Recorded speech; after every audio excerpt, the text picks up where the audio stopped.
కేసులకి YCP కార్యకర్తలు భయపడరు అని చెప్పారు మాజీ మంత్రి పేర్ని నాని. అరెస్ట్ అయిన కార్యకర్తల్ని కలిసి ధైర్యం చెప్పారు. అయితే పేర్ని నానికి కౌంటర్ ఇచ్చారు టీడీపీ నేత బుద్ధా వెంకన్న. థ్యాంక్స్ చెప్పండి జగన్ గారికి, మమ్మల్ని గుర్తుపెట్టుకుని కార్యకర్తలు గుర్తుపెట్టుకుని మమ్మల్ని జైల్లో పలకరించడమని మాకు ధైర్యం చెప్పడానికి పంపించినందుకు ఆయనకి చెప్పండి. బెయిల్ ఇవ్వాలి కాబట్టి ఇంకో 2 నెలలు 3 నెలలు మమ్మల్ని ఎన్నాళ్ళు ఉంచుకుంటారు, ఉంచుకోమని చెప్పండి.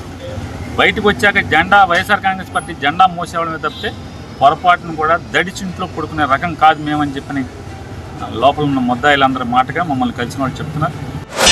పేరునాని నిన్న వంశీ అనుచరులను అరెస్ట్ చేస్తే వెళ్ళి పలకరింపు అంట గన్నవరం. దీంట్లో ఏదో వీళ్ళేదో స్వాతంత్ర సమరయోధుల్లాగా ఇతను వెళ్ళి వాళ్ళు పలకరిస్తున్నాడు.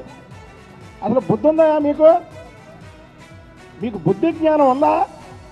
మళ్ళీ అదేంటంటే తెలుగుదేశం ప్రభుత్వం వచ్చిన తర్వాత ఈ దాడులు ఎక్కువైనాయి, ఇలా అరెస్టులు ఎక్కువైనాయి అన్నాడు.